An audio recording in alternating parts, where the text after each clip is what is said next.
You know I'm ready to get serious. Ready to get serious? It's time for serious business. Hi, everybody. Welcome to California. Let me turn this off. No. I don't have the desktop audio on anyway. No, I know, but they can hear it through the Yeah, speakers. whatever. Hi, everyone. Why is it coming through the speakers? I thought I fixed this. You didn't. You broke it further. Good morning. Yeah. Hi, everyone. Welcome to California. As you can see, we've redesigned our set completely to make it look like Newegg Studios. Yeah, we're not actually at Newegg right now. No. We're going to pretend we're in California because California is so much cooler than wherever you live. It's true. Drinking salt coffee like badasses. Drinking sea salt coffees and wearing sunglasses because they got the shiny orb thing in the sky. We don't have that where we live. You know. So, what's going on in the chat right now? I'll say a few things to everybody. Anybody in the chat? Not really yet. Anybody?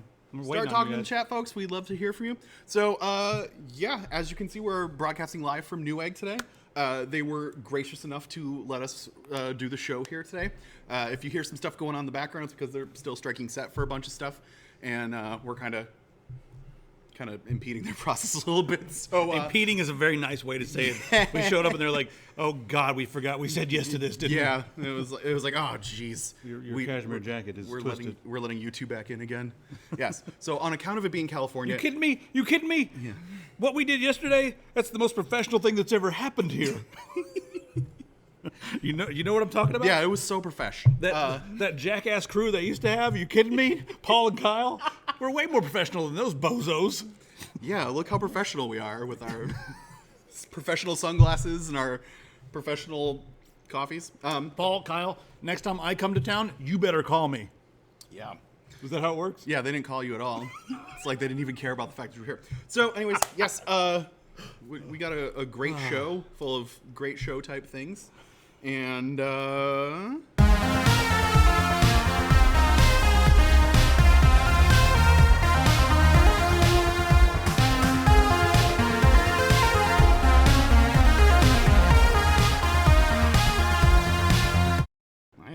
All right, are we back? Yes, we're back. yes, we're back. Hi. Okay, I've got something I want to talk about just for a second here. You have any comments there we can go through? No, not important enough. So I'm going to talk about this for a minute. Sorry if it excludes you a bit, but I don't know how I feel about this. Canon has a new mirrorless camera out called the EOS R, and what we use in the studio is the Panasonic GH4, and that's a mirrorless camera. The GH5 is out. A lot of people use that. People with money, they use that. They use that one. Canon has yet to make anything decent in this category. And the thing that's interesting about this is it is a full frame sensor. So whereas you have like the Panasonic's like a half-inch sensor or whatever, and then you've got like the APS-C sensors, which are a little bit smaller than a full frame. Full frame sensor gives you that like movie-like depth of field where you get like the nice background blur and stuff. It's not always just the lenses. A lot of people are like, all you need is a fancy lens and you can get that beautiful background blur. But Canon's made one, and here's the weird thing about it. They have a new line of lenses that you're going to have to pick up. So you're not going to be able to use your standard EOS lenses unless I'm misunderstanding something here. Hopefully you can use those. Plus the new ones, but they have a new electrical mount that allows you to, I guess, do a lot of things on the camera, like the zoom functionality will be on the lens instead of like on the back of the camera or whatever. So you'll be able to do that. You'll be able to do your focus on there. Maybe in your aperture. They'll bring a lot of control on the lenses. Meaning you're going to have to get new lenses, but they have some nice lenses. So, and the old lenses won't work on it, is what you're saying? I don't know. Okay. It looks like Are they doing like the razor system of things, like shaving razor stuff, where they make the actual unit really cheap, but then all the all the blades for it are like expensive as hell? Of course not. It's Canon. Okay. It's going to be like $3,000. It's going to be expensive as hell. It's going to be like $3,000, and each lens is going to be like $9,000. Then you're going to have a Sigma lens that's like 90% as good for 10% of the price. So. Oh, good. Yeah. Well. I mean, I can't wait to see what it's going to be like. But yeah, it looks like you're going to have to get a whole new lenses, just specifically for this EOS R camera. I got a couple more hardware things to talk about. Okay. So I can talk about hardware, kind of, maybe not. AMD's got a new $55 Athlon 200 GE, and this thing's going to be really cheap, but it's only a dual core. But get this, so Intel's got some dual cores that are in the lower price point, but this is a dual core with 4 threads, so it should have a little bit more horsepower. It's not going to have the best frequency in the world, but this might be a good place to start on building like a $300 to $500 gaming computer, because you can save some money grabbing one of these CPUs, put a little bit more money into your GPU, And we're really going to have to get one of these and play with it and see if it's going to be worth investing in, right? You putting your sleep yet? We're a Newegg. I got to do a couple of hardware things, right? I wasn't even listening. You know how I feel about. I don't think I want to talk about. I don't think I really want to talk about this one. It's Huawei cheating on their benchmark scores. Huawei cheats on everything. Huawei, yeah. If you're dating Huawei, I am sorry. Like They're Huawei's cheating cheating on on you, girl. You need to recognize the signs. Now, Huawei, the reason I like to bring these guys up is because they're bigger than Apple now when it comes to selling smartphones, and they don't really even care about selling in the USA because they hate the way the USA does the exclusive contracts when it comes to your phones. So they like having unlocked phones. They like unlocked markets. They like the ability to sell and then let the consumer choose, and they're very vocal about this. It's been pretty cool. What do you got there? So in the chat here, we talked about friend, insomnia, right? The dead man Hector asked if we have heard anything about the upcoming diesel punk game Insomnia: The Ark. We spoke about that a couple of weeks ago, and it you looks pretty showed a little interesting. preview for it, yeah. Yeah, we spoke about this. It looks interesting. Looks kind of like a little bit of a diesel punky Fallout type third person thing. It looks kind of big and interesting. Is it out yet? Because if it's out, maybe we should. Available September 27th, so it'll be available at the end of this month. Yeah, so maybe we can get hopefully we can get a copy of it and I can show it off. That'd be cool. Anyway, Huawei's cheating on you. Yeah. All right, you can do better, girl. Don't let them talk to you like that. But Huawei, that's the problem. They make good stuff, you know? It's like, are you going to put up with Huawei cheating on you if they come home and they perform when they're home? Yeah. Yeah? Does Huawei bring home the bacon? They bring home that bacon. I don't know. Their P20 phone is a beast. It takes good pictures. It's got a long battery life. So it's more like Huawei is like that girlfriend that you just can't quit. Like, you know, she's bad news bears and stuff. That's who but Huawei is. But you know, every time and you're like, no, I can't do this anymore. You treat me like garbage and stuff. But then you have like that one great night and you're like, maybe I can make this last a little Yeah, longer. look, I've got really nice pictures. Yeah. I can last a long time with my battery. Yep, that's what Huawei is. Exactly. If you guys own a 100% Huawei. Huawei. You guys know anything about these guys? Do you guys own one of their phones? Does anyone out there own one? You know, they're bigger than Apple. They're second to Samsung right now as far as total phones sold globally, and they don't even really Josh. care about the USA much. Josh? Where's Josh? Right there. Yes. Mentioned Shaq Fu. So yes, we commandeered Josh, a bunch of what's up? things from the set here. To cover up our, yes, nothing. Yes. Why's that water over there? It looks ugly. What water? There, I don't know. put my coffee You're right. crazy. We got paid by 85 degrees to advertise their salt coffee. Yeah. Because the thing that wakes me up the most in the morning is a mouthful of salt. That's why we work on the internet. All right. But yeah, it's We already said thanks to 4chan Newegg, but you know coffee. what? Newegg's not paying us to be here. We're not paying Newegg to be here. Nobody's paying anybody, but let's give them a little shout out. Shell shocker deal. Ready? I'm going to sell stuff. Holy crap, guys. My shell is shocked. what happened to my shell? It's all electrically charged. This G-Skill memory will rip your jaws. Yep. It will punch your butt in. Okay, now this is a pretty good deal for Rip Jaws memory. I'm just clicking on random stuff on Newegg. 16 gigabytes for $144, and it's DDR4 3000. Buy it or else I'll come to your house and I'll give you a Dutch rub in weird places. While you're at it, go over to our site and grab one of our mice before they're all gone. Going quickly. Got controllers. Yeah, I got controllers, mice, We've got mice. t-shirts. And this is how we beg for money on Twitch, by also providing cool things for you. Yes. See? Yeah, you're welcome. Like, you guys should be begging for our stuff. But no. What's your name? We're making it available to you, and then you can Yeah. make his paycheck available to him. Yes, I would like to have my paycheck be made available to me, so I appreciate that. Yeah, Timber King says he really likes that mouse, or they really like the mouse. I'm not going to assume that just because you're a king, you're a he, but yeah. She's the best king I've ever met. She's the greatest king in all the land. Tamara King, thanks a lot for saying that. And thanks a lot for being correct on the internet. You're the one person today who is correct on the internet. Yep. 100 points for you. Carry on. You ready to talk about Doom? Yeah. This is actually pretty exciting to me because I've been not trying to do this for years. Yeah, I also have been never trying to do this at all. But So there's a level. Yeah, the in Doom. final secret in Doom has been revealed 24 years after the game has come out. So Plain Elemental has been playing this for a long time. He's like a professional Doom player because that's a category of gamer. Yeah, which is a thing. Yep. Okay. And then if you are in a certain spot of level, there's one level that you play the level, and the best you can ever do is 90%. You can For the secret unlock part. Yeah, that's it. 90%. You get 90% of the secrets. And there's a weird spot in the level where there's a secret, but it's like there's a teleport pad, and the floor is just below that. You have to be like...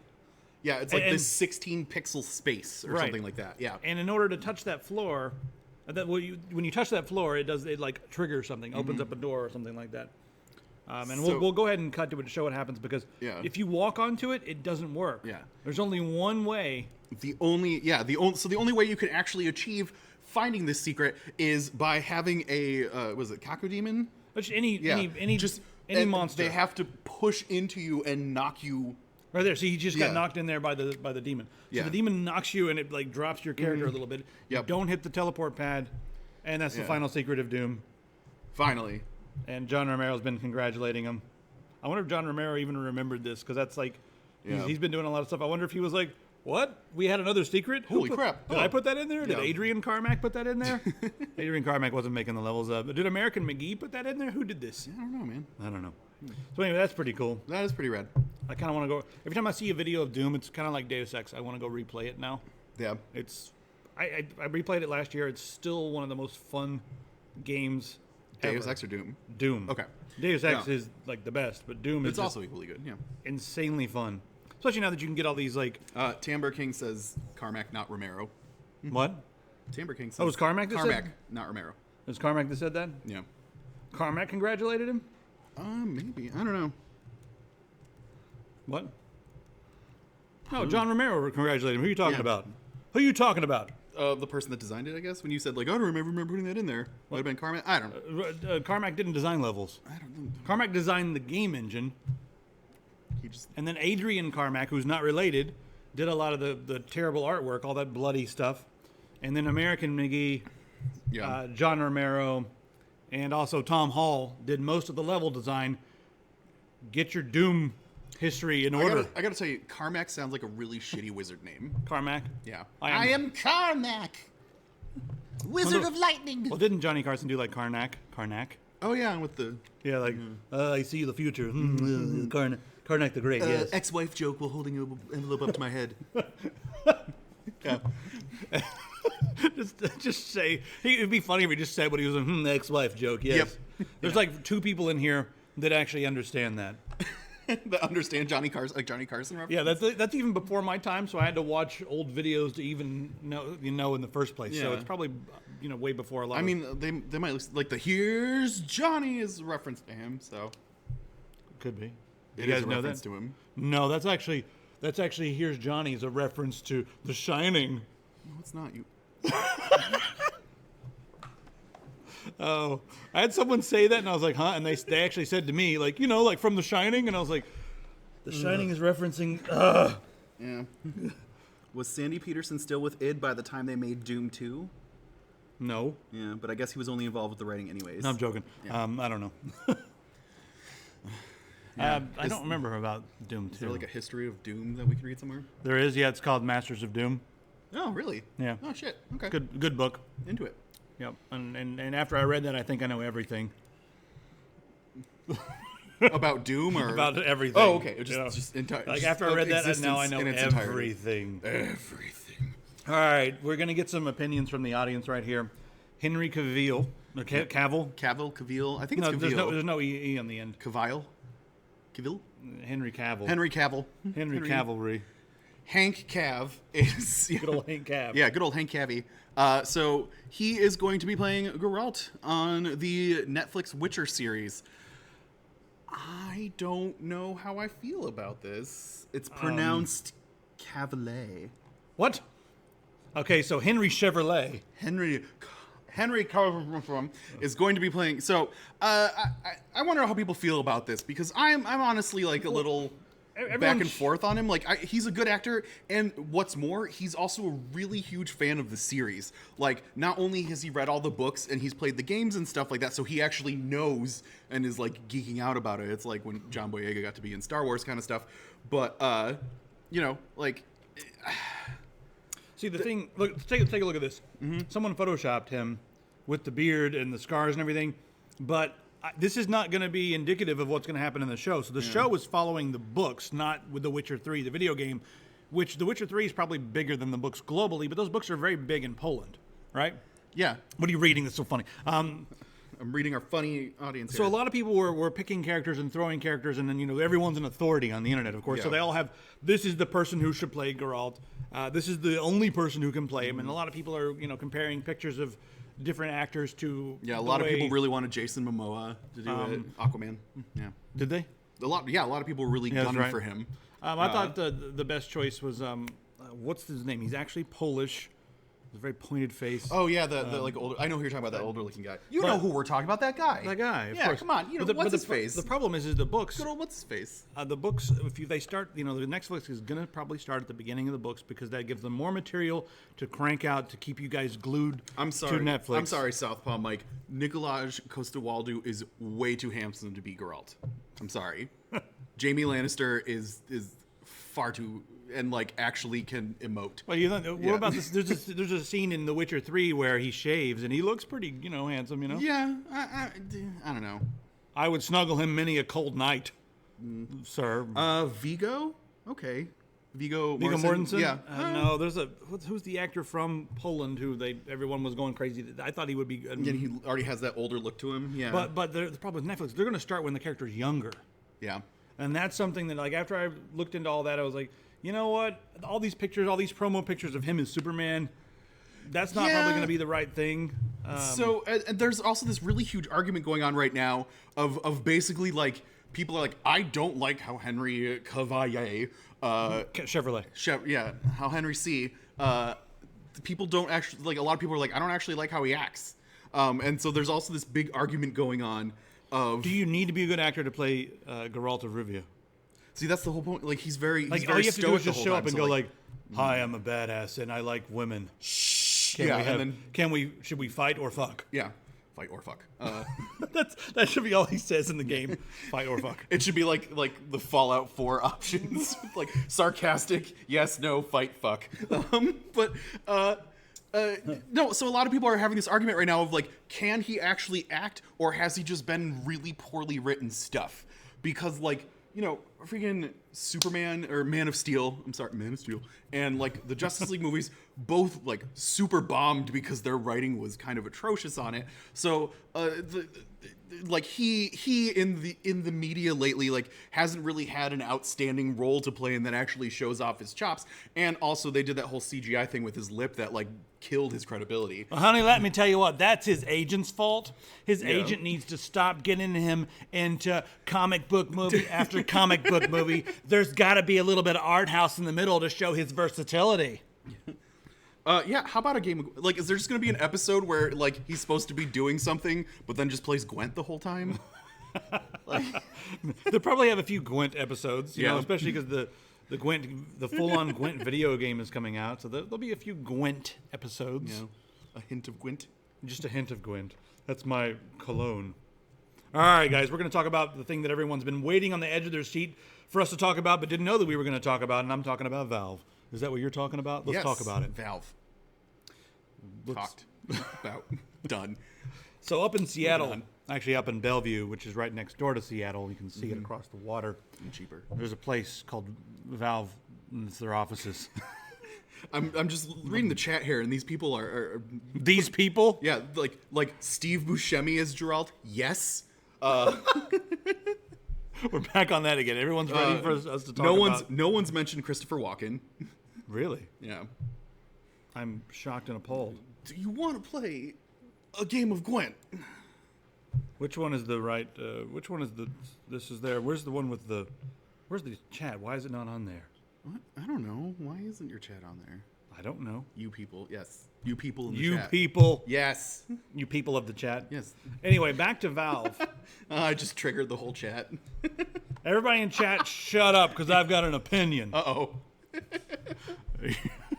Are you ready for this? So, Valve said that they're finally in a place to focus on games again.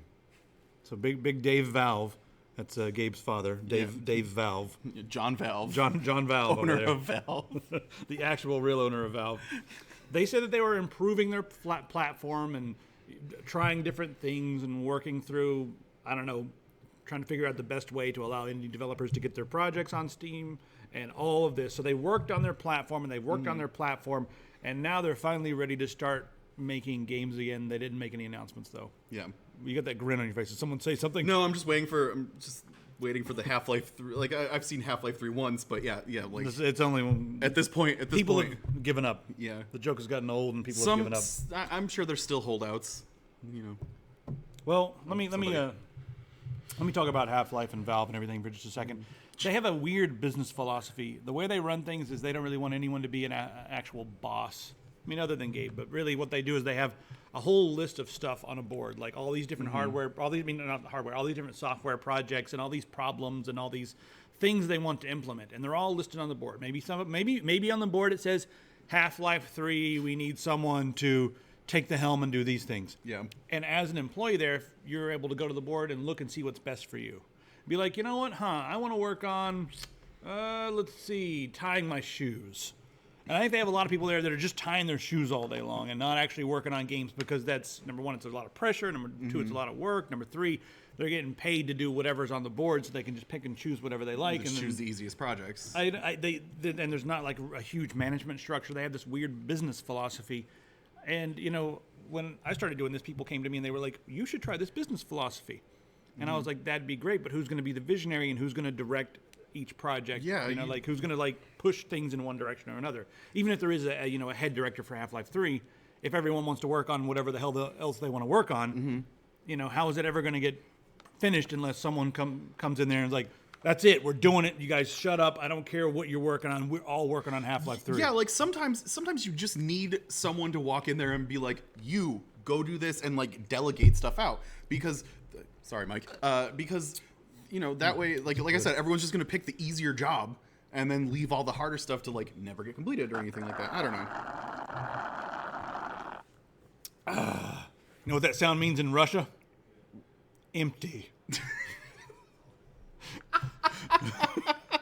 That's an old Jim Varney joke. If anybody got that, I'll give you $100 and Monopoly. I got that. Can I have $100, please? I mean, the Jim Varney reference, not the... Yeah. No, I laughed. So, I mean, I don't work at Valve. I don't have a full view of the inside of how things work. But it seems like they didn't have enough people delegating, and everything was kind of soft and like, just work on stuff. And they got their stuff done, and they obviously had projects, and they obviously wanted to work on their Steam platform to make it, you know, whatever it is now. Yeah. No, we are not sponsored by Tim Hortons. I wish we were. Then I would be eating Timbits all the time. I don't want to be sponsored by that garbage. And some boiling hot coffee. I don't want to be. I don't want to drink boiling hot mediocre coffee and eat mediocre donut holes. Garbage donut holes. They're called Timbits, okay? Timbits. And they're terrible. Tim thinks he can just. He actually has the Timbits to show up and try to change the name of donut holes. Yeah. I don't care what about him and his little Timbits. How many hoes? Is that what the... How many people from Canada did I just piss off? Yeah. Because apparently not enjoying Tim Hortons is anti-Canadian. Yeah. You know? All you need to do now is be like, man, I really don't like Tim Hortons, and the Leaves are a second-rate team. And that's all you need to do, and now Canada hates you. Like, I don't even know what the Leaves are. Where are they from? Toronto Maple Leafs? They're Toronto? Okay. I think it's Toronto. I just know that they always call them the Leaves, and it's kind of important. I don't know if they suck so much, I don't even know who they are. Yeah. I mean, they're no Detroit Red Wings. I don't know anything about sports. I don't either. Yeah. I know a couple hockey teams. Hey, how about that sports? Yeah. I hear they're playing the Chicago Bulls. Yes. In a game match. I just love that sports. Yeah. Sports with sports balls and points and infield fly rules. So. And neon drinks. Yeah. THQ Nordic, they rebranded from just some other company name a while back, and they've been acquiring a lot of stuff. Jazz Cabbage? What? No. Jazz Cabbage? Timber, we're wearing sunglasses because we are in California, and that's what you do. Obviously. So yeah, so these are Shit. these are sea salt coffees. So like the foam on top is purely just salt. Well, not just pure salt. It's salt whipped cream. It's not sugar whipped cream, but it gets into the coffee and it's interesting. the salt. A lot of countries they give you a cup of black coffee, throw a little bit of salt in there, like give you a little flavor pop. Yeah, a little MSG on top too if you want. Yeah, to. perfect. Wow, that was just a mouthful of salt. Sounds like checking our comments on YouTube. It is exactly like going to YouTube and reading comments.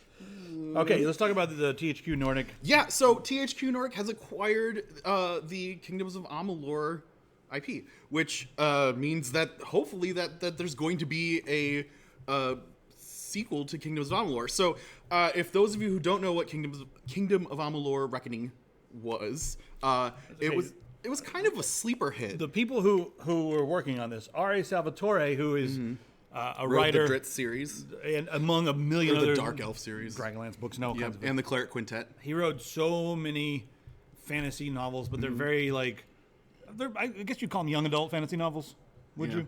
Yeah. Kind of classify them. They're still fun though. Except Dritz's plot armor is really obvious, but that's okay. Oh, that's his D&D character. Yeah. Dritz is his D&D character. Who are we talking about? Had another D&D character? Was it Geralt? Is the creator? Like, that's obviously my D&D character. Not Geralt. I don't know. Yeah. Anyways. So R. Salvatore was working on it. Spawn's creator Todd McFarlane was working on it, and the Elder Scrolls Oblivion lead designer Ken Rolston. Yeah. Those were all working on Kingdoms of Amalur. I didn't like the combat as much as some of the other games out there, but it wasn't terrible. But I thought the game was quite a bit of fun. I really dug the game. I've played through the game completely. I played through the expansions for it that they had. I really had a lot of fun playing it. And the problem with it was that it came out at a time when everybody really cared about MOBAs and stuff. And so like everyone was all focused on League of Legends and all that other crap. And so it kind of just like came out and then like kind of swept through, and a lot of people just kind of missed it. I remember that year going to like PAX and stuff. Yeah. You had games like that over in the corner, but then you had like all these indie games making the most ridiculous MOBAs I've ever seen. Like, what's this? Well, it's basically League of Legends. You've got 2 lanes, except you're all robots with purple hair. Okay. What's the next booth over was like the same thing, except you're all Minotaurs or Minotaurs versus spider creatures, and it was just like, what's going on there? Timber King's making it rain on some people here. Nice. What was going on? I don't even know. Yeah. No, I'm keeping track of the chat. All right. Yeah. So anyway, it'll be cool if this there's actually another game there that comes out. Yeah. So I want to play the hell out of it. I'm already into it. They required all of Nova Logic stuff a couple of years ago. We're talking like Delta Force and Comanche and all these games. I'm not sure what they're doing with these either. I guess I'll have to Google each one, but I think the next step would be to go and check and see if they're working on any of these IPs, because then that'll be indicative, or that'll give us an idea if they're going to be working on this one, or maybe they're buying this one because they don't want to work on the other ones. Maybe they decided, maybe their CEO's a hoarder of IP. That could be a thing too. Like, there are people. He just like goes home and he's like, yes. I mean, that's what Michael Jackson did. He bought a bunch of the Beatles songs and then was like, nope, no one can touch them. So like some people like to hoard stuff. Yeah. When I used to work at the other company that we can't talk about right now, they were hoarding everything. They wanted to buy Radio Shack. They bought CompUSA, even though the place is already out of business. So that was kind of funny. Yeah. They just wanted to hoard all these IPs. Didn't work out for them. Yes. You want to talk about what we're playing? Yeah. Let's hit it. Ready?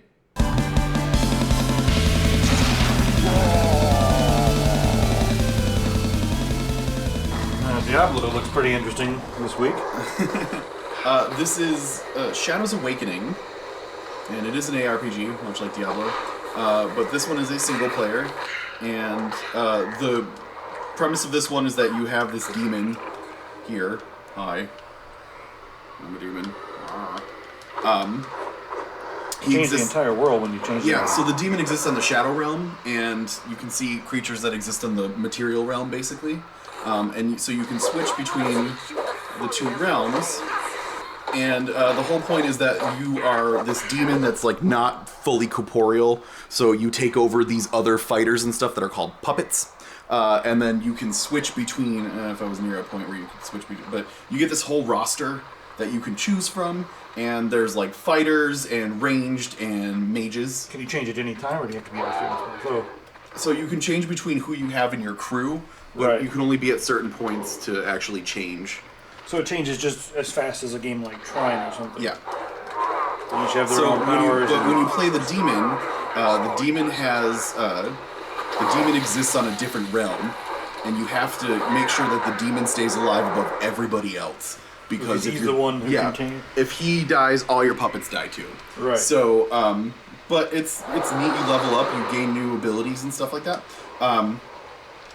Now, are you actually aiming your attacks, or is it just like attacking whatever's nearest? Kind of what's nearest, but you can also turn it in aim mode, like I got now activated. So you have it in and aim mode and activated I can now? toggle between. I'm immune to slay, you dick. I'll show you immune to slay. So you're just like using this right here. Yeah, this lovely Fennec controller.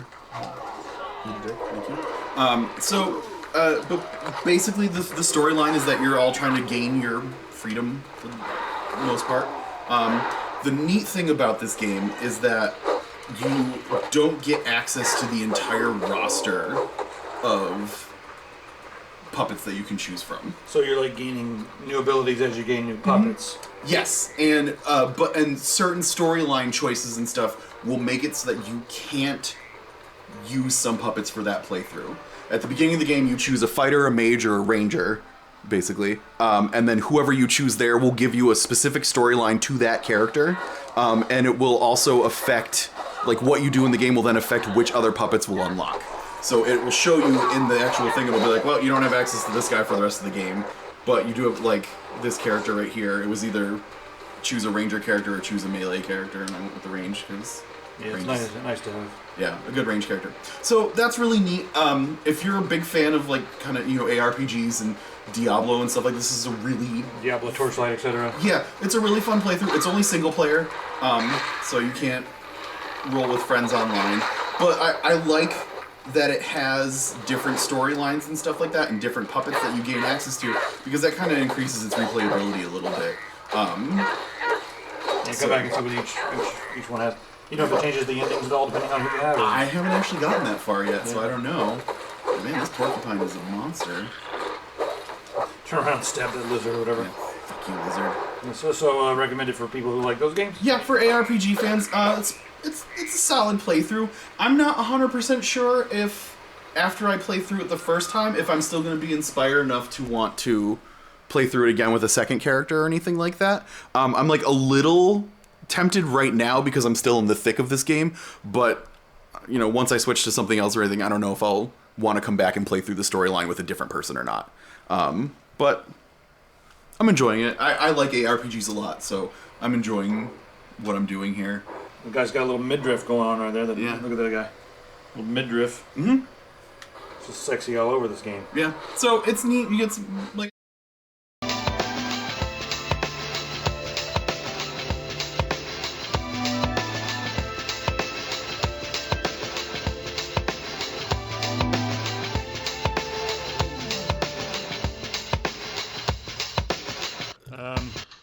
Hi. We totally came in through legitimate reasons. How? Production manager, everybody. Yeah. Hi. Yeah. We're here because we're supposed to be. When we show up to town, Yeah. we take people who are normally behind the scenes and put them in the scenes. Yeah. Right? Yeah. Mm-hmm. All right. So what we're gonna do right now Yeah. is you tell them. I don't care. Yeah. Okay. So this is Sylvia. Hi. Hi. How's it going? What do you do at Newegg specifically? I am the media coordinator. Let's put this over here a little bit more. Okay. Scoot in, everybody. Oh, we yes. need some Sorry. more mic. Gotta act like we like each other. Yep. No, I'm kidding. Get friendship. Basically, what I do at Newegg is a little bit of everything. I am the fire putter outer. I am the inventory manager. I am the handler of invoices and contracts. I am many things. Okay. Did something fall? Did you? It was just our controller. Can we It's not move big the deal. laptop over a little bit? We don't need it right now. There we go. Much better. All right. Hi. You were just a floating head above a laptop, which is Kind of cool. Yeah. That's like my side gig. Yeah. That's what I normally do. Like when a- I just take it off when I get home. Spectral head to like talk to people.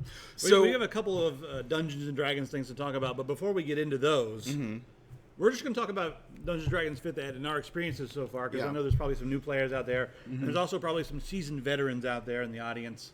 Yeah. And right now, you're the veteran. I am. Yes. If you don't know, I am a professional Dungeons and Dragons DM. I've been playing for 20 plus years, the majority of my life, and I know too many stats about dragons. So I'm. You never know too many stuff about dragons. Let's be real. I'm in the middle. So I recently, we recently started playing Dungeons and Dragons in the office.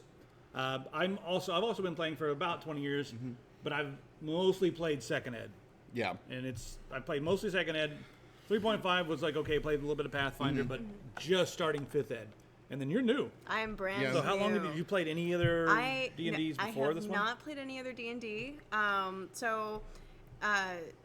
was kind of raised in a more conservative upbringing, so I was raised without video games, without any D&D, and the extent of my board game prowess was like Monopoly and Scrabble up until the last couple of years. So I just started my first D&D campaign in February.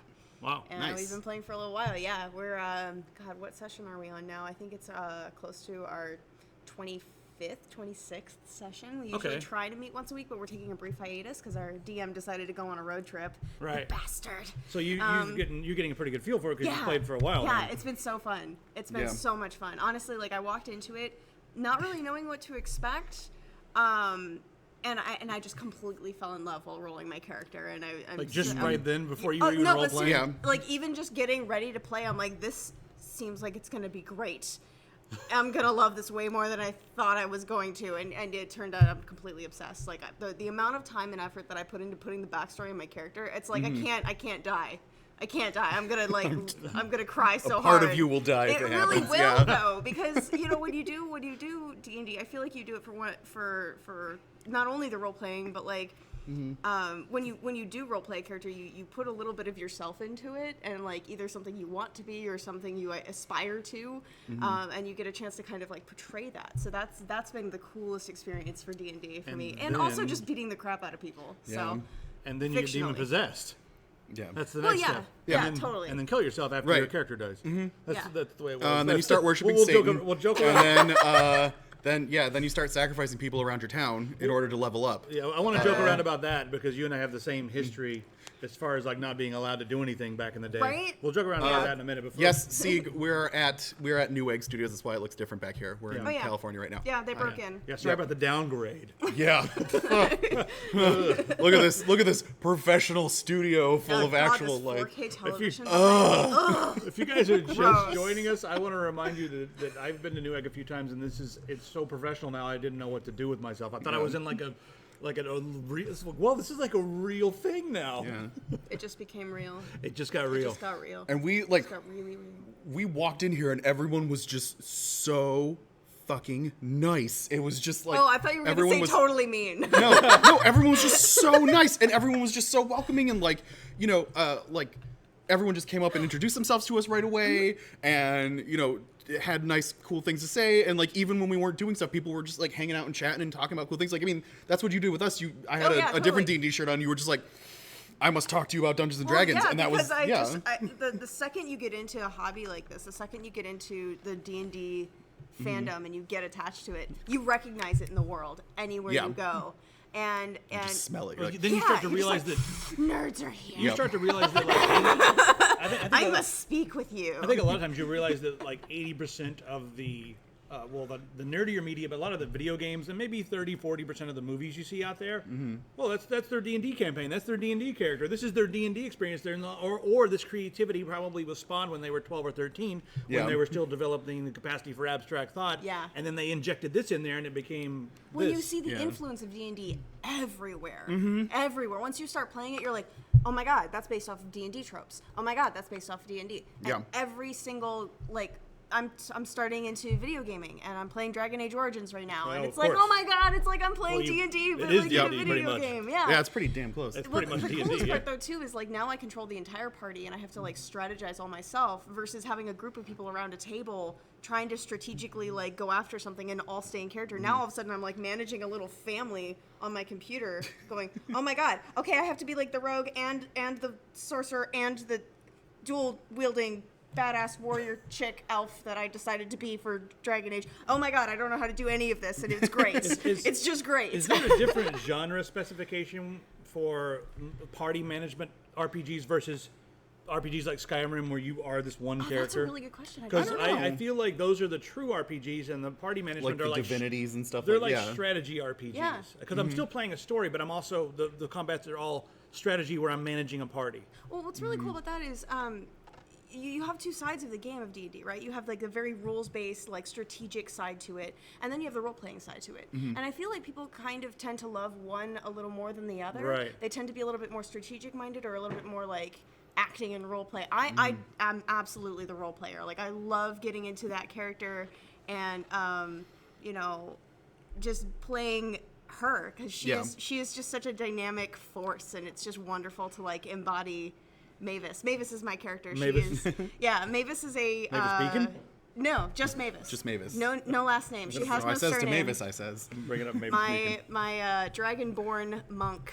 Yeah. She just got to 5th level. She is a walking powerhouse. Oh, I we're at just 5th level love her. too. Really? Yeah. Oh, that's great. That's cool. Yeah, 5th level's badass. I can't wait to like get into Yeah, all because my you new just abilities. you get your first proficiency bonus increase. Yeah, So, I'm so excited.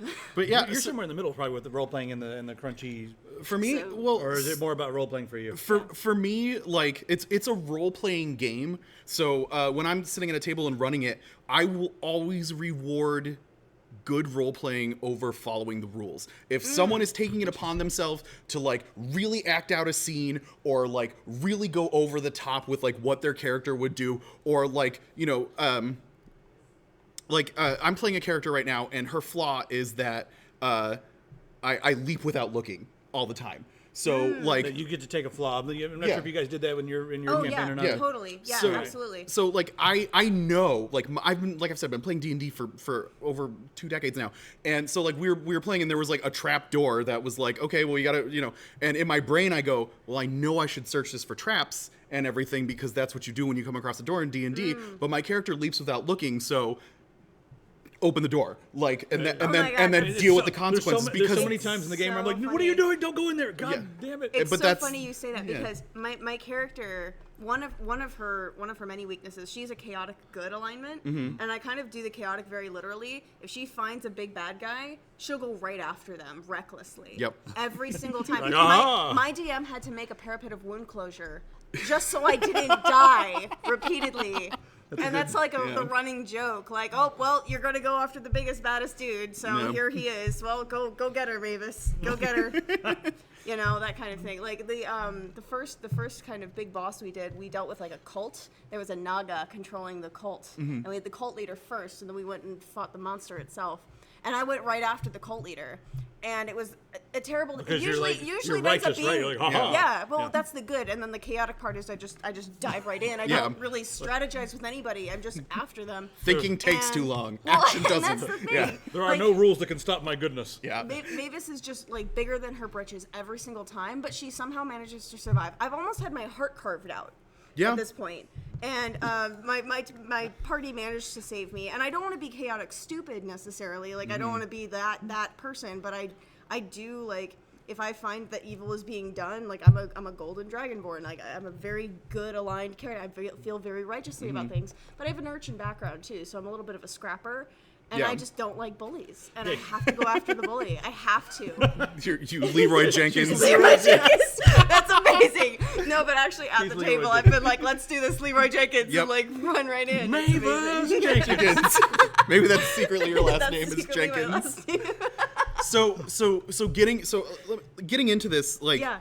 how much of a learning curve was picking up 5th Ed for Oh you? God, 5th Ed was so intuitive. Yeah. It was so intuitive, and and I also have to give a lot of credit to my DM. My DM is a little bit different than you. He's much more rules focused, but I felt that as a new player that actually helped me. Because when you have your character sheet in front of you, and then you have all of your loot and all of your items, and then you have all of your abilities and spells, and or in my case, you know, the usage of key to like, Yeah. you know, do what I do as a monk, it can get a little overwhelming after like the first couple of levels, and you're like, oh my God, it's getting bigger and bigger, and I don't know how to manage all of this. I'm to the point now where I'm like, okay, I have to like actually get like a binder and like put everything in there, and like Right. get like dry erase pens to like mark everything down. You were telling me about something I could do on my tablet though. Which More is really purple, cool. more better. So, We've talked I'm about this probably before gonna on do here. that. I'll bring it up It's right the now. best character sheet on the planet. But no, I mean, honestly, I think that's part of the charm of the game, and something that I really care. Are you guys like okay with your sunglasses? Yes, I'm just trying to read the chat now that's far away from my face. No, we're cool. Come on. Yeah, I feel great. You guys are from Portland. That No, big these floaty lights, thing and that big floaty light in the sky that you guys have here that Yeah. makes everything warm. Well, we have some more lights up here. These might be Well, a little harsh for your yeah. sensitive eyes at this point. Why isn't it raining? But no, like as far as picking up the game, I think honestly it's a combination of 5th Ed being super intuitive and easy. Rolling up my character was really easy, and just going through the general rules book. And that's the other thing. We haven't as a party been using any of like the expansions book. We haven't gotten into the Xanthars. We haven't gotten into any other of those extra works. No Sword Coast or anything. That Yeah. has, but that has actually been helpful for me because God, there's so many options. Even though like, and I'm that kind of person where like I just want to go after everything and get everything, right? Like I would love to take a couple of levels in like Barbarian, or I've thought about going into Xanthars and getting the Drunken Master ability because right now Mavis is a strict non-alcoholic, like she does not drink alcohol at all, and like I kind of want to see like what it would be like for her to like get into that like Jackie Chan Drunken Master like type of character where like she has a sip of alcohol and all of a sudden she's just like loosey goosey and 1-2 Yeah. I feel like a lot of that stuff unpredictable. can change the game in so many different ways that Yeah. it's impossible to balance. Oh yeah. Your character is almost broken.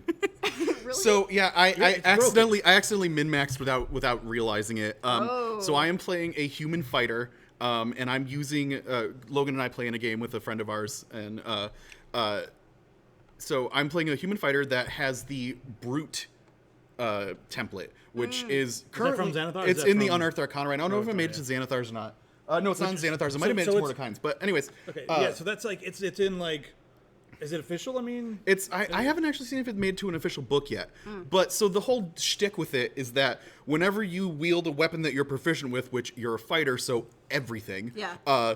is you add an extra D4 damage onto whatever you're doing. Oh, that would be so so nice. right now I am playing a. So this might go over a lot of your heads if you don't play 5th edition, but I'm going to say it anyways because I don't care. So I am playing a human fighter that has Polearm Master, Sentinel, and is the brute. So what Polearm Master does is let me use like glaives and stuff with Big, long ruthless efficiency super cool. and like keep everything at 10 feet away from me and stuff. And then Sentinel makes it that you punish people for either moving away from you or moving at you or attacking anyone that's not you. If anyone gets in his range at any point, even if they're walking by him to come fight me, Yeah. as soon as they get into his range, he's like, stop Attack the of game. opportunity. I get to hit them. Yep. Yeah. So basically I'm dealing out a D10 plus a D4 plus Your strength. 3 damage with my Yeah. strength. What I have a +1 weapon now, so it's +4, and it turns into a +3 in the storms. No, you don't need to know that. But yeah, so like we had this like giant creature come up, and one of the other fighter abilities is Action Surge, where they can actually take a full other action. And now that we're 5th level, I get 2 attack actions whenever I take the attack action. So I rolled up on this thing that was supposed to be like The big boss. really big and mean, and I just rolled up and was like, "Go, go, go, go," and jammed like a trident into its face like 6 times. That's and dope. then Yeah, every, dealt like 120 something damage in one turn and was just like, I might be broken. That's kind of Yeah. like how I approach things, just with a bow staff. Yeah. I took the charger feat because Oh, that nice. just seemed like the most Yeah. natural thing to do at that point. Yeah. Because I just run in and hit the first thing, so I might as well have the feat where I can run in and hit the thing. I So, tried Sentinel Pal once. Never felt like it got any value of it. Really? Really? Sentinel's like so, in my opinion, I think it's a little bit OP. I think it's OP too. Like, Like man. Sentinel, like anything. Maybe you need to like if you're playing and your DM's like, and the character goes here and he doesn't say anything to you, you need to tell your DM, whoa. Yeah. Does he come? Is he walking past me? Mm-hmm. I get to hit him. You have to tell. I mean, like the DM doesn't know. I mean, Yeah. The DM is God, but he doesn't remember all of your character's nuances. Yeah, you need to stop the DM and tell them, like, hey, I have this ability, hang on. Like, that's totally okay. But yeah, like, and beware of if your DM is like, okay, well, they can move anywhere in a 6 square radius, so I go from here to here, without showing you the squares in between, like that's going to cut your sentinel down in half. So you need to be like, no, tell me where show they me moved. what path he takes. Yeah. And you have to like be very specific. And I think honestly that's been one of the weaknesses that I've tried to counterbalance as a new player is like remembering systematically, step by step. This is how I do everything. This is where I move. Yep. This is how my attacks work. These are the dice that I'm rolling for this attack. These are the dice I'm rolling for that attack. You know, and take it step by step, because you're right. Like the DM cannot keep track. My party has 7 people in it. That's a lot. Oh, wow. Yeah, that's a So big party. there's a lot of yeah. us. It makes for a really chaotic, great time some days. It can be a little bit more of a chaotic time than Yeah. a great time others. Okay. But, you know. Southpaw Mike says he thinks the DM purposely maneuvered the mob so that it would never trigger his ability. Your DM is a cheating asshole. Yeah, that's just a dick move on your DM's part. The Like- mob would not know that you're a sentinel. The Yeah. mob would not know that, and the DM is granting the mod god knowledge. Pretty much, That's like, not yeah, cool. mobs You- should you not tell be your able to be DM, like, you show oh, this. this is clearly a 5th level fighter, so he must have access to all these things. Like, a mob is just supposed to be someone running up to you guys and attacking. Yeah. Like, so tell him we that's said on your this. DM for Yeah, that's on your DM for metagaming himself, basically. You run into that a lot when people get more into the crunchy aspect, and then I'm always like, if someone's getting too crunchy, I'm like, all right, you're driving me insane. Go play Warhammer. Like, right, get up from the table and Yeah. go play Warhammer. You don't care about the role playing. You don't care about the experience. You care about just a little bit of the story, a little bit of the, we've got some stuff fighting. But then when it comes to the rules, you're like, let's become lawyers right now. Yep. And you I mean, rules the lawyer rule the hell books out of are it. like- Yeah. Oh, That's yeah. big So, for Warhammer. so go play Warhammer. I've got a funny experience with a new player. I run games sometimes as well, but I usually run Castles and Crusades. I think it's a way more streamlined and better experience so far. But it's based on 3.5, and it really streamlines the hell out of it and makes it a much better experience.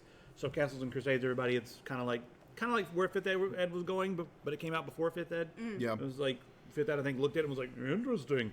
Anyway, we had a new player in one of those games, and they had almost the opposite experience as you. They kind of liked creating their character and everything. Then after we started playing, we'd tell the story, and they stopped me so often being like, well, how do you know that someone was in the bar or someone was in the tavern? I'm like, because I said so. And they're like, well, there's also a woman in there. I'm like, no, there's just a guy. Yeah. And they would argue with me. And I'm like, they were like, well, why do you only get to tell the story? I'm like, I couldn't get through to them, and they fought with me every step of the way, being like, and they were like, well, where do you make this stuff up? Let me see your book. Where does this come from? You couldn't be making all this up. And I was like, this is not working. Yeah. Like, it just Wow. so some people, they try, but they don't understand that like someone is creating this. I mean, I thought they understood, but I guess they just didn't fully grasp the fact that like the entire world was made up. You know what I mean? The Like, GM player relationship is a really, really interesting one, frankly, because like on certain points they're like your best friend because you're like telling them all of your backstory and you want to like fit that into their world, and like they're building all of this for you, and then every single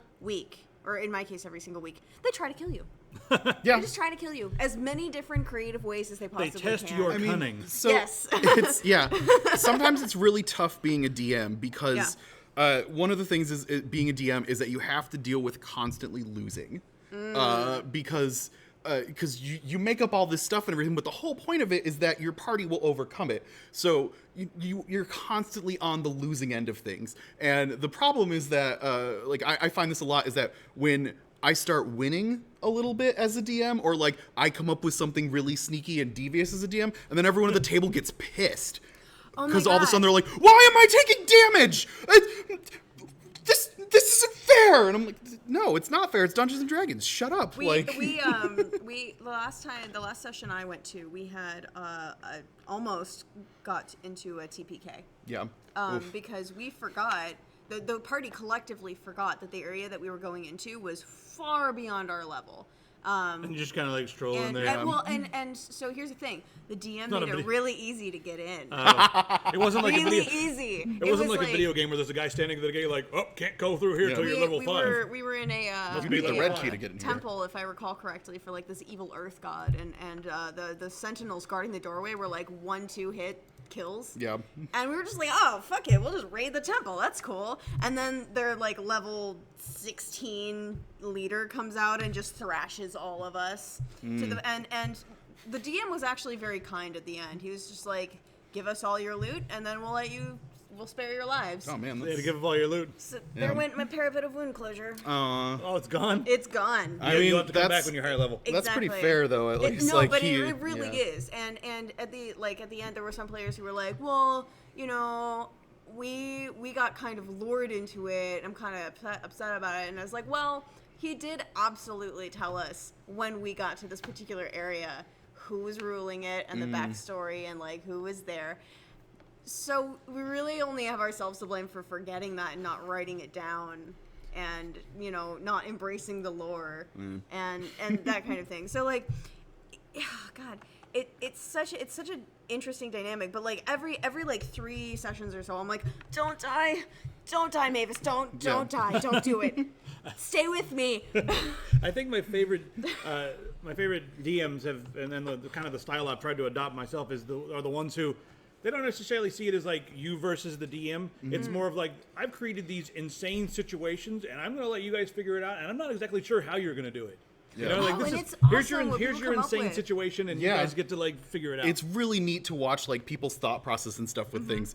And the other thing too is like I will be like I made up this huge puzzle series the other week, Ooh, and I just cool. like presented it in front of my players. And I have like 3 or 4 groups that I DM for. So I presented it to 2 separate groups and saw like 2 completely different methods of solving the puzzle. Oh. That's a good. That's kind of cool to be able to like Yeah, run but the same campaign. one with 2 group different is groups. like one group is my group that I've been DMing for like 4 years at this juncture, so I've trained them very well to be really excellent D&D players and stuff like that. And then the other group was like a group of like much newer players that I'm teaching them how to play for the first time. Oh, so it was very really neat. cool. But the newer group, like after a while, was like, "What are we supposed to be doing here?" And I'm like, I don't know was my answer to them. And they were like, "What do you mean you don't know?" And I was like, "Well, I know what you're supposed to be doing here, but like I can't just like hold your hand and tell you what This is not Call of Duty. Yeah, I mean, this like- isn't a tutorial stage. This is like you're being presented, and this is your puzzle solving strategy Yeah. stuff that you need to get at. But it was Man. really neat to watch like groups be like, "What? But help us out, DM." Like, no.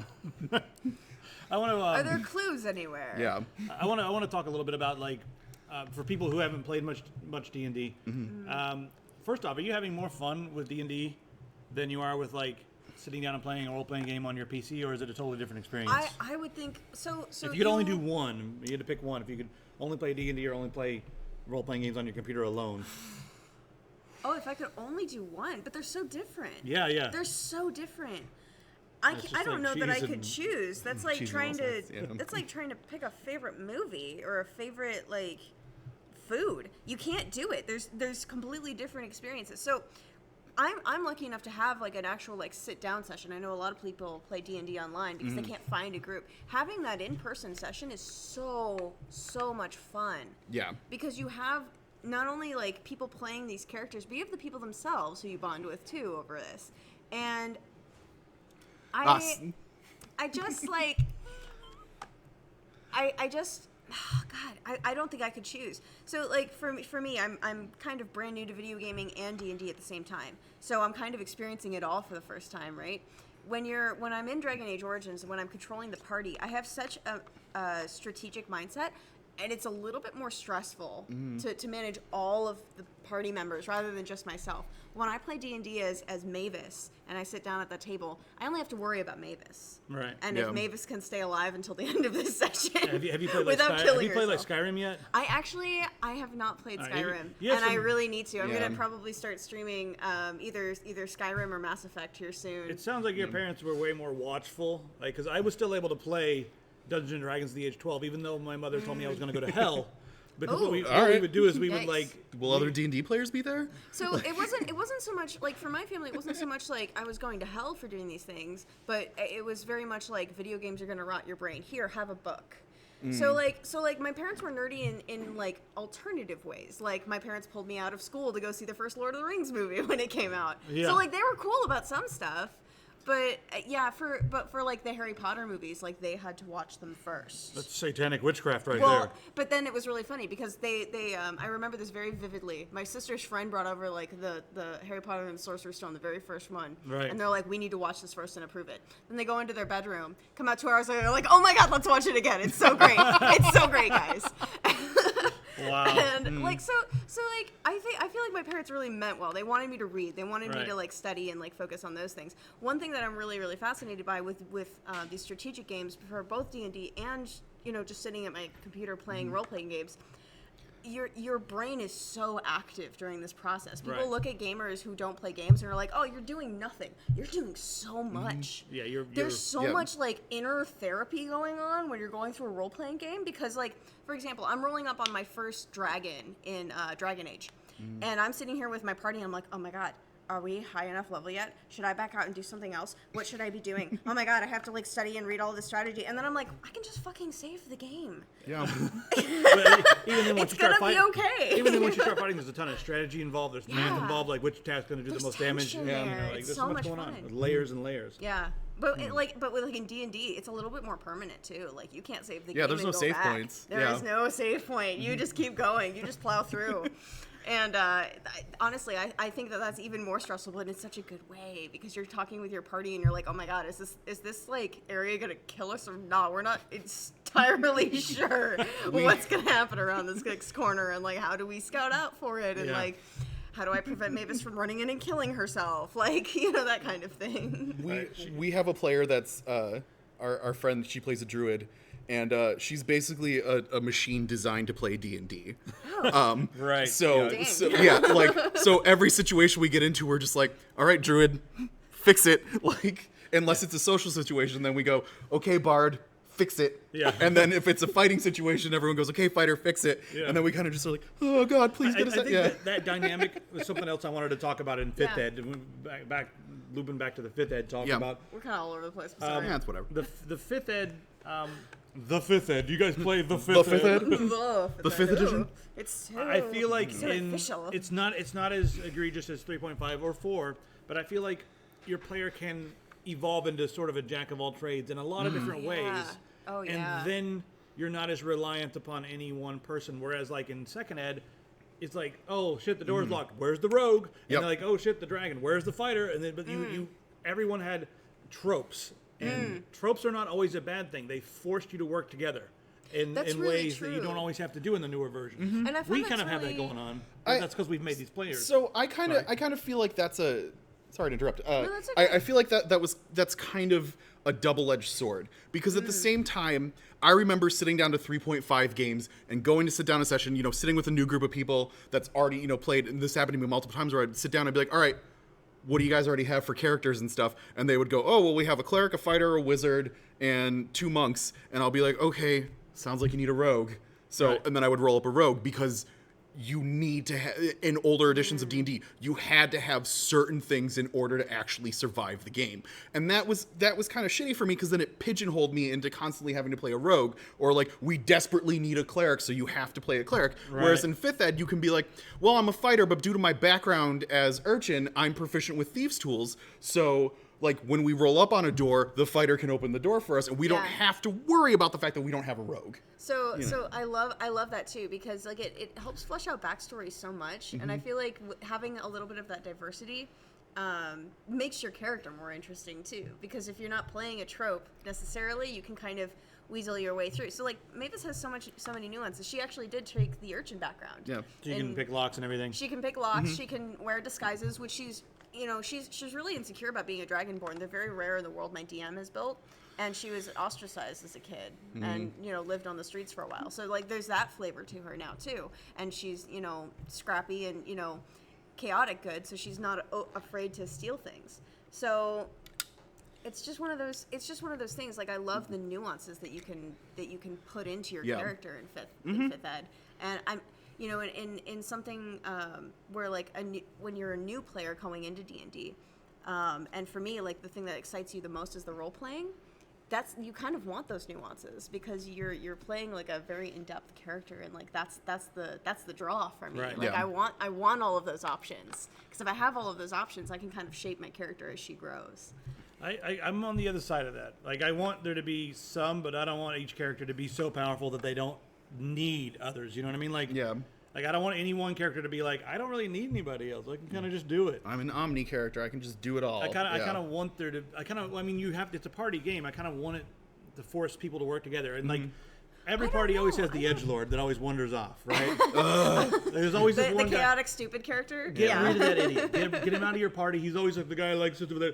I go alone by myself across town to do other things, and I loop around later. No. Reconnaissance missions, solo reconnaissance missions. Shut up, Been there. edgelord. Go play a single player Been PC there. game. Hate those players as a DM because not only does it detract from the story, not only does it then all of a sudden take all the other players at the table and go, all right, stop paying attention. Because gonna focus on you now. Yeah, which Yeah. causes them to then like start checking their phone and then like kind of get out of the game a little bit and come Right. back into the real world. But then also it's like a million times more work for me as the DM because now I'm DMing the thing that I thought out and now I'm DMing your stupid bullshit over here at the tavern for no reason because why the fuck are you even in this tavern? We've had Like, episodes like yeah. that, and the DM, Yeah. the DM has actually like tried to purposefully make that boring Yeah. in order to Right here. discourage it. Yeah, What'd he say? I My My mean, party's current rogue is 100% that. It's usually the rogue. Yeah, it's always the rogue. well, because and I'm a mysterious on, fucking on rogue. the surface, you would think that it kind of makes sense for the rogue to be off by themselves doing reconnaissance and doing those things,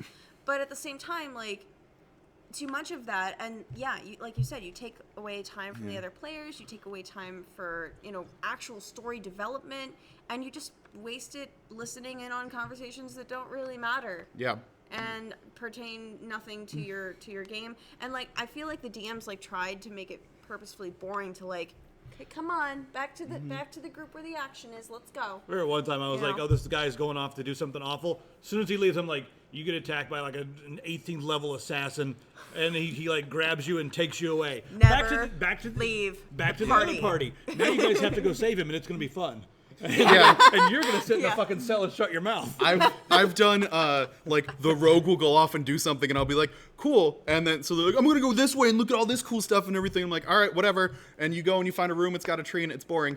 But then like the rest of the party goes into the room that's filled with treasure, and all of a sudden now the rest of the party just got 50 gold apiece and some new weapons and stuff, but they don't have to share it with the rogue because they weren't in the room when it happened. Like, wow, sorry, buddy. Maybe if you stuck with the group and used teamwork, you could have 50 gold now too. Potato 4206969696969. What? He says he donated half his paycheck. We don't deserve it, but we'll take it. Thank you so much. Thank you. If you really did. Wow. No, that's half your paycheck. And thank you for generous of all you. of your 6/9s in there. Yeah, nice. and the 420. Nice. And the potato. Yeah. We'll take all of it. Yeah, all of it.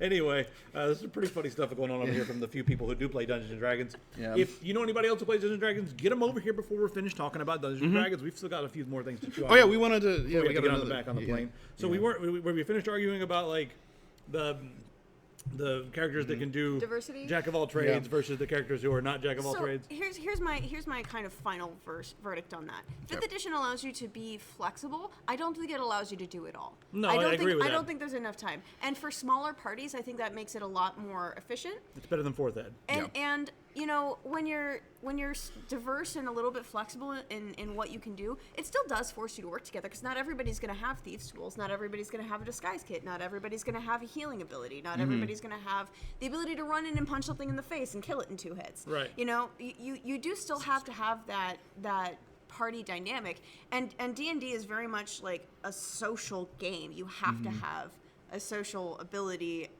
of some kind, even in character, to like make it work. So I would say that adhering to like a strict role isn't always efficient or effective, and I think 5th Ed has a really good balance in that. Yeah. Allowing some diversity, allowing for smaller parties, and you still have to work together in your specific role, even if you're like half of another role. Yeah, I'm liking fifth ed. Yeah. I mean, it's not my favorite edition. Yeah. Second ed's still the king. I gotta agree with that. Speaking as someone who's been through multiple editions, like Yeah. absolutely. Like when I want to run D&D for people, I want to run 5th Ed, and I don't want to run Pathfinder. I don't want to run 3.5. I don't want to do 4. I want to run 5th Ed with you guys. Yeah. Like it's easy. It's fun. You need to check out Castles and Awesome. Crusades. I still think Yeah. Castles and Crusades is like a better version of fifth ed. Okay. With it's made by a different group of people, and my favorite part about Castles and Crusades is like the opening line is like, you do not have to play perfectly by the rules. These are mere suggestions.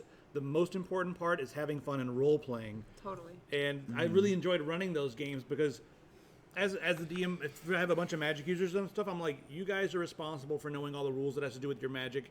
And even if we're playing in the middle of the game and something, and like you want to do something, and even if it's part of the rules, if it's not like something I want to do, I'll be like, nope, doesn't work. Sorry.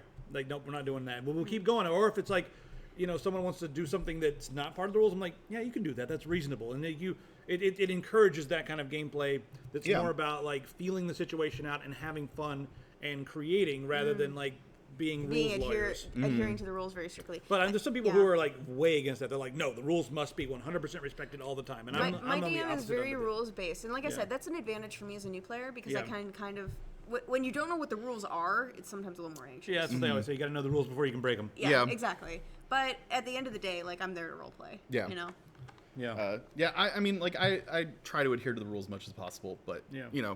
Flexibility is there's always also appreciated. and what I like about Dungeons and Dragons is it's in my opinion it's the only acceptable situation in life where one person can go, because I said so, that's why, and it's an acceptable answer to something. Yeah. Right, Like the when DM. when you're like, but DM, why is this like this? And you go, because I said so. I am this universe, so shut up and deal with it. Like that is forget when your parents say that to you when you're a kid or whatever. That is the only acceptable situation that you should be able to say, because I said so, that's why. Yeah. Right. Yeah. I got Well, you. you're when you're the DM, you are the universe, Yes. right? And like the universe doesn't always explain things. When you're growing up and your parents are like, don't stick that in the socket, and they just say because why, that's bad parenting. What they should say is because it will really hurt and it's going to electrocute you. Yes, and you could die. Then as a child you understand instead You're of like, oh, right, Yeah. could possibly die, probably a bad idea. I but, get it. But the universe doesn't tell you those things, and it's the No. player's responsibility to go and test and see what happens. Yeah. Yeah. So Yeah. Sometimes always to their half the fun. detriment. Yes. Well, that's what they do, because we don't have a rogue or anything like that, so we don't have a. So whenever it's like, oh, that room looks like it's scary, go get him, fighter. You got the most hit points. Like, Oh no, I'm now that person in my party. They're like, Yeah. oh, go. But by default, you already run in anyway. Well, You're yeah, Yeah. basically. As soon as I see the biggest, baddest person in the room, I'm there. And it's nice though, because now my party can kind of anticipate that and like plan accordingly, because that's just an aspect of my character that's not going to change. She's just reckless a little bit. I try not to be chaotic stupid, but she's reckless a little bit. Yeah. Yeah. it's better than being lawful stupid. It's interesting. It's also fun to play different types of characters, even stuff that's like not in your comfort zone. Oh God, Yeah. and it's the second I get like a little bit into Mavis, I'm like, I have so many ideas for other characters. I want to be like a gnome cleric, or I want to be like Yeah. a lizard person, lawful evil, villain, but still like fighting to keep my party alive, Right. just so I can conquer the world, that And kind of it's, thing. if you're someone who hasn't played D&D, there's so many things you can do that are non-combat. For instance, I'm playing a bard right now, and it's like I'm having so much fun just going and like bothering people's brains and commanding them to do terrible things or whatever. Yeah. And I'm a dumb bard too, so I'm not even that smart. I'm like, my intelligence is awful. So I like in game you have to realize that if I know something, the bard might not know it, but he still is going to walk right over there and try to manipulate somebody. Yep. So that's fun. Trying to play your intelligence is. Yeah. It's pretty fun. Yeah. Sometimes you have to remind characters your intelligence is 6. Yeah, you when- wouldn't actually know how to do this. Yeah, sir. when the grunty barbarian like all of a sudden figures out the puzzle in the room, and it's like, you wouldn't actually figure that out, bro. It's like, too sorry. funny. You are not smart enough in Yeah. game. The, You are not as smart as you are in real life. Yeah. The half ogre we have as our other like beast for fighting has extremely low intelligence, but it's too funny because there are times where he's in character and he'll figure something extremely simple out, and the rest of the party's like, wait, we overthought this. Yeah. We overthought this. You're correct. Oh my God, the stupidest But character on our party just got because this he's right dumb. because we're Yeah. all too smart for this puzzle. Like, Well, I guess there's always that as well. Yeah. All right. That's the other thing when I love when players are like, think it's up here, and it's like, no, literally all you have to do is pull the lever to go in the next room. And- Like, and- but what else is in the room? Like, if I look in the corner, are there any grates? Like, what does that mean? Like, what does this rock striation over here represent? It's like, it's rocks on the freaking wall, meanwhile, dude. the half ogre in our party's pulling a potato out of his loincloth and just like munching on it. Yeah. And it's like, no, just pull the lever, guys. Whenever you're ready, I'll pull the lever. I don't know. It couldn't be it. It's got to be an emerald or something No, that fits into well, the. actually, yeah. he doesn't say it like that. He's more like, Cromgar, pull lever. He plays it like that. Yeah, oh Yeah. yeah. Oh, absolutely. Yeah. He's hysterical. And he Cromgar. actually DM'd like 4 or 5 campaigns too. So like he's like into it. Yeah. Like he loves that part of it. It's so much Oh fun. yeah, we there's like voices being thrown around at our table, and like Fantasy baby names. We need to make a book on that. Fantasy baby names. Yeah, for people, because there is no Cromgars in real life. I've never met it. But Yeah. we should have. I would love to hang out with Cromgar. Yeah. Totally. You know, we need like to get some Yeah. fantasy Any, baby any names. we future need parents less- in the less- audience? less- We have a name for you. We need less Aiden-derived names and more Cromgars in this world. Wait, you don't like Brayden, Jaden, Caden? No. No. Aiden, Brayden, Dayden, yeah. What about a boy named Taylor or something? That's Yeah. wonderful. That's like all the new stuff. I used to work in an elementary school like a million years ago. If your name's and any of these things, we in are one of the very sorry classrooms there that were your names suck. there were 6 different. It was like a classroom of 18 kids, and 6 of them were boys with some Aiden deviation name. You should just say Aiden and everyone Yeah, would that, like, yeah. I just Hello. addressed them all Yes, that's as me. the Aidens when I needed something. Yeah, You put the Aiden. yeah. But it was like Aiden and Caden and Brayden and Jaden. Hey, Aiden, and, are you watching right now? Fade in, and fade out. Yeah. Hi, Aiden. How you doing? It's me, that guy that used to teach you. I'm making fun of you oh now. my god, okay, I have to like this comment. Potato out of his loincloth, that's a dictator. I love Oh. you. Whoever you are.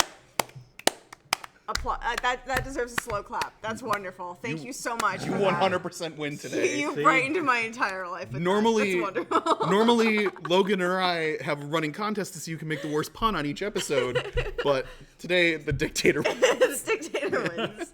That's amazing. The next time I sit down with him, and that happens again, I'm absolutely pulling that one out. Yeah. Wow. Yeah. Yeah.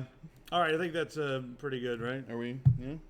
Yeah. Anything else we want to cover? I mean, unless we want to talk about the Magic D&D crossover. You can talk about that the most, but we can all chime in. We Why can, not? we can talk about that another day too. Where is it? No. Because we do have to fight traffic at some point. Where is it? Yeah, Where you is guys it? have to There it actually is. like go home to the Portlands. So, for those of you that don't know, because Wizards of the Coast loves making money, they have now officially done a crossover series of the Ravnica from Magic the Gathering series with Dungeons and Dragons. It's in the Unearthed Arcana, so does that mean it's official yet, or they're testing it out? They're still testing it out. So, yeah, like they're still working out. But what they've done is they've taken a bunch of the races that appear in the Magic the Gathering series, and This is over our heads, by the way. Yeah, Like, and right? they Over are- your head too. I have played. Okay, so I had the worst intro to Magic experience ever. I got taken to a game shop and just like thrown at a table. Here's a deck. Go play. I mean that's And more I of was how just you like- learn how to play Magic. That's but more yeah, than I've done. yeah. So I mean, I'm awful, but I have done it, and I did actually win one time. I think I was playing a fire-based deck. Oh God, please don't slaughter red me in the deck, comments. yeah. I have no idea what I'm talking about. But yeah, it was good. Yeah. It was fun. There's a lot of rules, and I'm still. I was learning playing a red those. burn deck instead of a blue control deck. Yeah. Yes. So I used to work at a game store, so I know all the lingo. But yeah, so what they've done now is that they've taken all these races of Ravnica and have now put them into D&D terms for people. And some of these things seem really freaking broken, in my opinion. I don't know. Where's the The Viashino, it's all the way at the bottom.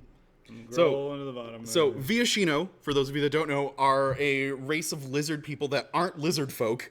they're different. From D&D. Yeah, they're different because they're thin. But what? Yeah, that's yeah. So Are they should at least like colorize them in like different species. Nope, or they're just something. green. Like make them look like Gila monsters or something. nope. Well, they're doubling up on their races now that they're trying to pull in a different fantasy universe and meld it into their other Yeah. thing to make Yeah. more money. So, but the thing, but they have this ability where they can, as a reaction, whenever they get hit, they can smack something with their tail as a reaction attack, which normally you have to spend a feat to be able to get things like that. Like, yeah, they look exactly the same as lizard Where's folk. the- where's the button? It's not even. Oh. They look exactly like Oh. lizard folk. Oh. Yeah. Oh. Yeah. Which look like Pinterest, God, don't do this to I me. wish Pinterest is I a had virus. tail. Why don't Dragonborn have tails? Exactly. So, like, Man, fuck this game. and No, then I'm just kidding. also like they have Loxodon, which are basically just Where are they? anthropomorphized elephant folk. now that would be a really cool Yeah. character to play. But for some reason they're not large sized, which is what they did with a couple other races as I well. know. They're that 8 feet problem, tall, too. though, right? Yeah, they're 8 feet tall. I have a problem with that too. Yeah. When I rolled my character, I am 7.5 feet tall. Yeah. Good Dragonborn. grief. 7.5 feet tall. I stick out like a fucking sore thumb, but I'm still medium sized. Exactly. Yeah. So it's don't know like, what to do. Come on. Like, in what realm is an elephant ever considered medium size for anything? Ever. It's not an elf, it's a loxodon. It's- Wait, my voice. It's not an elf, it's a loxodon. Actually, the loxodons are related more to the pygmy marmosets than they are to actual elephants. Do you even D&D, yeah. bruh? Do you Pygmy even magic, marmosets? bruh? Pygmy. Actually, They're part little monkey things. yes. Yeah, but they're actually monkeys with long nose and tusks, not related to elephants at all. Nope. So somebody suggested you should wear heels if you're not tall enough Oh man, Yeah. to be a large size. D&D is just furries. I feel like a lot of the races. I mean, are, that's like, kind of what it's turning into with a lot of these It races really is. here. When you combine Yeah. there's you can play like a mouse or like a rat humanoid. Yeah. The rattling, yeah. The I feel like they should or take like all a that stuff because I lizard don't or usually like allow those in. No, Well, I have a elephant. different universe that I have different races I've made up because I Yeah. don't like to adhere to the rules. But I feel like they should just have another book that's just called Unleash the Furry. Yeah. And just, like, that's it. You know all what'd be those really races cool and is everything. playing a hybrid like arachnid human Yeah. thing. That would be really cool. It's in Unleash the Furry. I mean, they have What's those it called? kind A loaf? of Is that what it is? A loaf? a drider is Drider? Well, so I would totally play like a badass. let me like, take these spider off and chick. push these up for a minute here. So a drider is a drow, which is a dark elf that has gone through a ritual that normally kills a lot of drow. But if they end up surviving the ritual, they become a drider, which are kind of like slightly more mindless and looked down upon yeah. But they're also like these weird half spider things, half drow that like have these weird spider bodies. Oh, and spider they're, incoming, guys. And they're servants of Loth, who is the spider queen of drow. This loaf right here? Oh yeah, Possibly, see, yeah. Is that her? Yeah, that's cool. that's a drider. That's super So- cool. I want to like send my DM that picture and be like, "Can you put this in the game, please? I just want to fight one." They suck to fight. They're kind of assholes. Driders? I mean, they're drow, so like the only time you're gonna see them is if you go into the Underdark and deal with a bunch of drow bullshit. Look at them Oh, nipples. that's cool. Yeah. Of course, there's nipples. They're spider nipples, so they don't count on Yeah. Twitch. Right? Does whatever a spider nipple does. Why are they Put also? more web out into the world. I don't know. It's hard. What it's would hard. that do? Sexy spiders are not. Like, Instant that's- I tassels? can't handle it. Yeah. except everything they hit, it sticks to. Yeah. Oh my god. Yeah. That All was hell an wolf, image. right? Yep. That was an image. That's in all your heads now. Just remember, all hell wolf. Yep. Tell all your friends about that. So yeah. We're a family show. Yeah. For what kind of a fucked up family? Yeah. Yeah. Well, then I think let's end it. Cool. And then after we do that, a we good can quit the show. transition. Yeah. All right. Cool. Oh yeah. You So, for joining us on the show today, Sylvia, Oh, you guys. we have gotten you this Really? Fennec standard issue mouse. No, but like I actually Because- didn't know this was happening. This is all Yeah. real life, guys. I promise. This is so great. Thank you so Yeah. much. Thanks for coming on the show. Thanks for She would never be able to afford that with the Newegg salary. No, I'm actually really poor. Newegg doesn't. No, Newegg does well, Yeah. right? Right. It's, everything's taken care of. This place is Treat awesome. you. You know, billion-dollar Yeah, company. billion-dollar but, company. Yeah. But I'm actually very. Yeah. Anyway.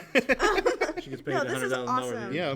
So thanks for being on the Yeah, show. wish. Yeah. Thank you so much for having me. No, this was so Yeah. much fun. And like, I feel like sometimes a lot of noobs don't get opportunities like this. So it's really, really cool to talk with like more experienced players Yeah. and like get a feel for what their perspectives are without, just watching you guys. It's cool to be like in the conversation. Yeah. What's the name of your what do you stream under? Oh, so I'm at the Silver Ace, SYLVERACE. I have like barely any followers because I literally just started gaming a couple months ago.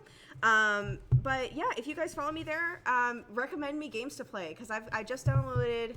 God, the Steam sale took all of my money this summer. this it? Yes, Yep, that's me. cool. Yeah. I did the Portal series. I did Portal and Portal 2 because I felt like that was a really good intro to like gaming and like completing these games was like a really good hallmark. But I've got the Mass Effect series. I've got the Witcher series. I've got Dragon Age. I've got oh my god, I have so many games to play. And I want to share them with you guys, but I'm also a little nervous because I'm a little bad at games. So don't kill me. But if you Yeah. want to follow me and watch me and encourage me and like recommend games for me to play, I will play pretty much anything because I have no idea what I'm doing and I want to experience it all. So Cool. yeah, awesome. Guys, help her catch up on all the gaming that she's missed out on. Yeah. Yes, please Yes, do. please. I'd love that. Do you That'd allow be great. backseat gaming, or do you want people to like let you figure things out on your own while you're playing? Because some people will show up and they'll be like, "This person is missing something obvious," and they want to tell you. Do you allow that, or do you say like, "Chill, let me figure it out"? A bit of both. So I'm kind of stubborn in the beginning. Like Yeah. there were a couple levels in Portal 2 where I was like, I'm really lost, guys. I don't know what the fuck's going on. And it's something totally obvious that I've missed like 50 times, and I don't want to make the stream boring. So like, I eventually, like, I'll allow a little bit of help, but like at first I'm like, wait, don't tell me because I want to figure it out. Yeah. I'm a little Maybe once you're like help, then it's okay. Yeah, if you're like, help me. No, Yeah. seriously, guys, like I don't know what I'm doing. I do that too. So- I'm like, I can't find the stupid switch. Where is it? So yeah, check out Sylvia's stream Yeah. next time she's streaming, and Yeah, thanks for follow us and follow other things. yes. Oh, same handle on Twitter for me too. The Silver Ace. I'm brand new to Twitter. I just set it up like yesterday, so you'll see me. It'll be fun. Yeah. Cool. If you And, want, I don't care. Yeah. If you want I'm Fennec really products, bad at plugging myself. yeah, if you want Fennec products, head to epicpants.com. Don't forget to go buy T-shirts and all kinds of other cool stuff, including Except for the things we're sold out on. yeah. Don't buy those things. You'll never get those again. That's silly. Those are gone forever. But yeah, but head over to Epic Pants. It's full of awesome things except pants. Is that like the thing? Is that like a we thing? don't talk about that. Oh. We don't like to promote people wearing pants, so we don't sell them. Oh, okay. Yeah, That makes sense. plain and simple. Yeah. Yeah. All right. I can't think of any more awkward goodbye than just talking about awkward goodbyes. Can we play the From the Internet song again? On our way out the door? Yeah, let's do that. Yeah, How about let's that? do that. Get some sick beats from the internet. Yeah. So thanks for. Don't forget to subscribe to us. Yeah. Bye, everybody. See you guys.